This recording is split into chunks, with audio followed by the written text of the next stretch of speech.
اور سب سے پہلے آج کی اہم خبر بلوچستان سے آئی ہے اور ایک دھچکا لگا وہاں پہ جو دہشت گردی جاری تھی بی ایل اے کی اور کچھ اور گروپس کی، ان کو بڑا دھچکا لگایا۔ وہ یہ ہے کہ B R A Balochistan Republican Army اس کا نام تھا، اس کے کمانڈر نور علی چاکرانی انہوں نے اپنے 74 ساتھیوں سمیت سرنڈر کر دیا ہے پاکستان کی ریاست کے سامنے، اور یہ ایک بہت بڑی کامیابی ہے اس جنگ میں جو دہشت گردی کے خلاف بلوچستان میں لڑی جا رہی ہے۔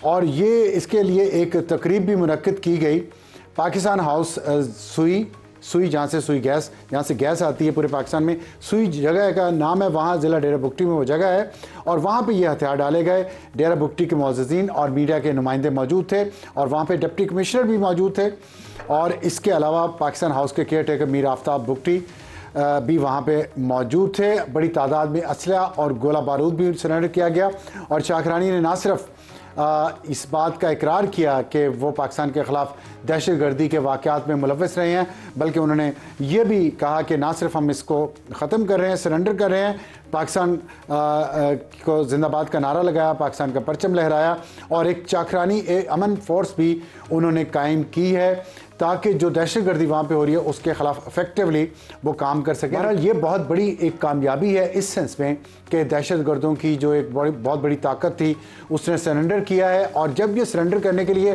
یہ پورا گروپ آ رہا تھا سوئی وہاں پہ پاکستان ہاؤس کی طرف، تو ان پر حملہ بھی کیا گیا دہشت گردوں کی طرف سے تاکہ ان کو روکا جائے، لیکن وہ حملہ بھی پسپا کر دیا گیا۔ تو یہ ایک اہم خبر تھی، اور ایک اپڈیٹ ہم نے آپ کو دینی تھی یہ خبر کی۔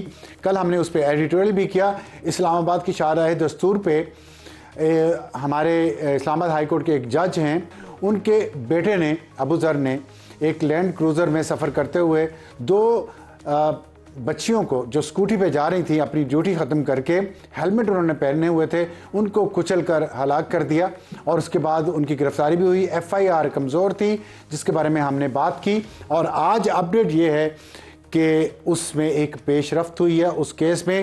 آج ریمانڈ کے بعد پہلے دن پیش کیا گیا اس کو عدالت میں ابو ذر کو، تو عدالت کے اندر متاثرہ فیملی اور جج کے بیٹے کے درمیان صلح ہو گئی ہے، اور متاثرہ فیملی نے جج کے بیٹے ابو ذر کو معاف کر دیا، جس کے بعد علی کا لڑکی کا بھائی روتے ہوئے کمرہ عدالت سے رخصت ہو گیا۔ اتنی خبر ابھی آئی ہے، تو آپ سمجھ سکتے ہیں کہ پاکستان میں یہ ایک نارم ہوتا جا رہا ہے کہ اگر آپ امیر ہیں اور آپ کے پاس بڑی گاڑی ہے، کراچی ہو، اسلام آباد ہو یا کوئی اور جگہ ہو، اور کوئٹہ، مجھے یہ 3 واقعات فوری طور پہ یاد آ رہے ہیں، اور شہروں میں بھی ہوتا ہے کہ اگر آپ کسی کو کچل کے ہلاک کرتے سڑک پہ، آپ گاڑی غلط طریقے سے چلا رہے ہیں، کوئی بات نہیں، پیسہ دیں اور آپ باہر آ جائیں، قانون اور ریاست اس پر آنکھیں بند کر لے گی، حالانکہ بند نہیں کرنی چاہیے۔ تو کیا کہہ سکتا ہوں اس پہ میں بھی لڑکی کے بھائی کی طرح اس پہ زیادہ بات نہیں کرنا چاہتا۔ اور آج کے پروگرام کا تعارف کروا دوں، ہماری top story, P T I اپنے آپ کو بند گلی میں لے گئی ہے یا نہیں، ہم دیکھ رہے ہیں تلخیاں بڑھ گئی ہیں اسٹیبلشمنٹ کے اور پی ٹی آئی کے درمیان، اور اس کے بعد سے کل سے جو کچھ ہو رہا ہے اس پہ بات کریں گے۔ ہمیں جوائن کیا علی محمد خان صاحب نے، رکن قومی اسمبلی ہیں۔ ہاٹ ایشو ہمارا ہوگا آج پاک افغان سرحد پھر گرم، کل رات سے وہاں پہ پھر جھڑپیں شروع ہو گئی ہیں پاکستان اور افغانستان کے بارڈر پہ، اور کچھ دہشت گردوں کی تشکیلیں پاکستان میں داخل ہونے کی کوشش کر رہی تھی چمن کے بارڈر پہ اور بدینی کے دونوں جگہوں پہ، دونوں پوسٹ پہ، اور پاکستان نے جواب دیا اس کا، جس کے بعد افغانستان کی سائڈ پہ کچھ نقصان بھی ہوا ہے، جانی اور مالی دونوں، جس کا اقرار کیا ہے افغانستان کی حکومت نے۔ اس پہ ہم بات کریں گے میجر جنرل ریٹائرڈ زاہد محمود صاحب سے، اور ہمارا آج کا ایڈیٹوریل ہوگا پنجاب میں اب شہری بھی سیف سٹی پروجیکٹ کا حصہ بن سکیں گے اپنے موبائل فون کے ذریعے، اس کے فوائد کیا ہیں، نقصانات کیا ہیں، بتائیں گے اپنے ایڈیٹوریل میں۔ شروع کر سٹوری۔ آپ کو ظاہر چیزیں پتہ ہی ہیں جو کچھ ہو رہا ہے۔ خان صاحب کا پہلے ٹویٹ آیا، پہلے ملاقات نہیں ہو رہی تھی، ملاقات ہوئی، اس کے بعد عظمیٰ خان صاحبہ کی ملاقات کے بعد باہر آئیں، اس کے بعد ایک ٹویٹ ہوا، اس میں بہت گندی زبان استعمال کی گئی.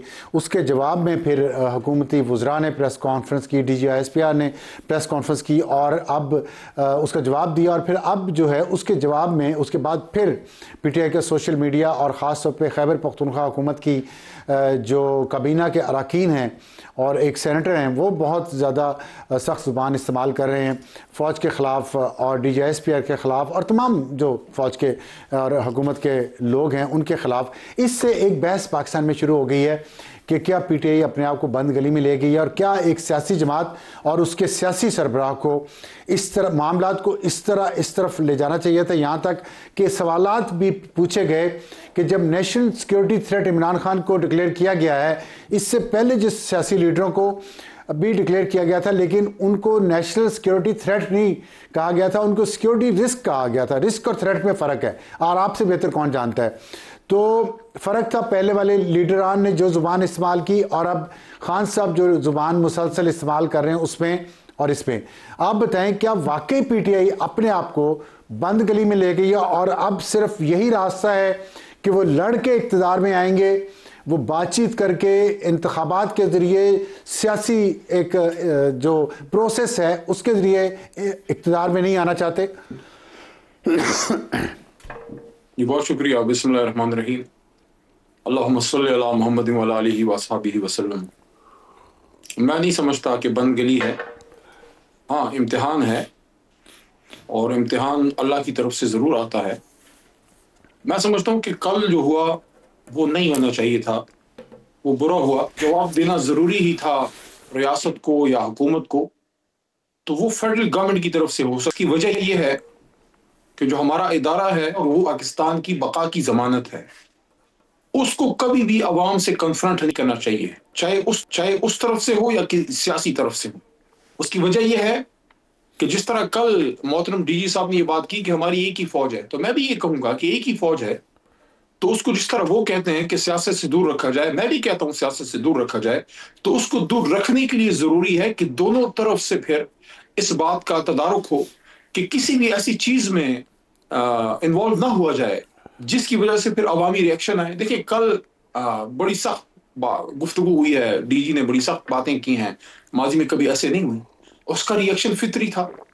ہمارے ورکرز نے ایک دو تو ہیں نہیں, لاکھ دو لاکھ بھی نہیں ہیں, کروڑوں لوگ ہیں, پاکستان میں ہیں, ابراڈ ہیں. سیاستدان کو فطری ریئیکشن دینا چاہیے. دیکھیں سیاستدان تو ناپ تول کے بات کرتا ہے, لیکن میں یہ کہہ رہا ہوں کہ کل جو بات ہوئی ہے, ایک بات دیکھیں افسر صاحب, D G I S P R جو ہیں وہ ایک ایسے ادارے کو ریپرزینٹ کرتے ہیں جس کو ہم سب اون کرتے ہیں. پاک فوج کو ہم سب اون کرتے ہیں. ہم سے سب پوچھتے ہیں کہ آپ اس پہ کیا کہتے ہیں, آپ اس پہ کیا کہتے ہیں. میری بات یا میری کسی اور ساتھی کی بات اہم نہیں ہے, اہم بات ہے عمران خان صاحب کی, فارمر پاکستان. انہوں نے پاکستان تحریک انصاف کے لیے اور پاکستانی قوم کے لیے ایک ہی بات کر دی جو میں سمجھتا ہوں کافی ہے, اور وہ یہ ہے کہ ملک بھی میرا ہے اور فوج بھی میری. جو ڈفرنس آف اوپینین ہے وہ صرف اس بات پہ ہے کہ اسٹیبلشمنٹ کا رول سیاست میں نہ ہو. اب اس کو لے کے اتنی سخت پریس ٹاک کر دینا جس کا ریئیکشن پھر آنا, وہ بھی ایک فطری عمل ہے. جو ہوا برا ہوا, سیاسی ٹیمپریچر کو کم کرنے کی ضرورت. میں آپ کی بات سے ایگری کرتا ہوں, سیاسی ٹیمپریچر کو کم کرنے کی ضرورت ہے, لیکن میں یہ سمجھتا ہوں کہ آپ فیئر بات کریں گے. آپ اپنی طرف کی ساری بات کو کہے جا رہے ہیں کہ وہ نیچرل ریئیکشن ہے, فطری ریئیکشن ہے, لیکن جب خان صاحب یہی بات اس سے زیادہ سخت باتیں, اور آپ کا یہ جو آپ کے سینیٹر ایک ہیں, مجھے ان کا نام نہیں ذہن میں آ رہا, وہ خرم ذیشان, اور پھر آپ کے یہ جو شفیع جان صاحب ہیں, یہ جس طرح کی زبان استعمال کر رہے ہیں, خان صاحب جو زبان استعمال کر رہے ہیں, اس کے بعد دوسری طرف کیا فطری ریئیکشن غیر فطری ہو جائے گا؟ وہ نہیں آئے گا ریئیکشن فطری. اور جب آپ دوسری بات یہ ہے کہ آپ یہ کہہ رہے ہیں کہ فیڈرل گورنمنٹ کی طرف سے جواب آنا چاہیے تھا, مطلب خان صاحب کو اجازت ہے, یہی تو رائل وہ ایٹیٹیوڈ ہے جس پہ اعتراض ہے کہ خان صاحب کو اجازت ہے وہ جس مرضی سرکاری اہلکار پہ جو مرضی کہہ دیں. سرکاری اہلکار آگے سے نہیں کچھ کہہ سکتا, فیڈرل گورنمنٹ کہے. تو خان صاحب بھی فیڈرل گورنمنٹ کو کہتے ہیں نا, خان صاحب تو کہتے ہیں میں فیڈرل گورنمنٹ سے بات ہی نہیں کروں گا, بات میں انہی سے کروں گا جن کو گالی نکال رہا ہوں. اتنی کانٹرڈکشن سے کیسے آگے چلیں گے, کیسے فہم و تفہیم ہوگی, بتائیں مجھے. افسر عالم صاحب, کیا کسی پاکستانی کو, محب وطن پاکستانی کو دہشت گرد یا غدار کہنا چاہیے؟ نہیں کہنا چاہیے. تو اس لیے یہ تو ہم کہہ رہے ہیں خان صاحب نے کیوں غدار کہا؟ جو لوگ وہاں پہ NDU میں گئے آپ کی پارٹی کے ممبر ہیں ان کو غدار کہہ دیا. مطلب جو بھی ملے گا جو بات کرے گا ہاتھ میں لائے گا میں وہ اس پہ غدار ہو بھی جائے آتا گا. ہوں میں اس پہ بھی آتا ہوں میں تو ایگری کرتا ہوں آپ سے. لیکن نہیں کہنا میں چاہیے. پہلے آپ کے سامنے اپنا مقدمہ رکھ دوں. کیا کسی سیاسی لیڈر کو، چاہے وہ محترمہ فاطمہ جناح ہوں، چاہے وہ محترمہ بے نظیر بھٹو شہید ہوں، یا میاں صاحب ہوں، نواز شریف صاحب ہوں، یا آصف زرداری صاحب ہوں، یا خان صاحب، کسی بھی سیاسی لیڈر کو محض اختلاف کی بنیاد پہ، بغیر کسی ثبوت کے، بغیر کسی کوجنٹ ریزنز کے، اس کو سیکیورٹی تھریٹ کہنا، سیکیورٹی رسک کہنا، کیا یہ مناسب ہے؟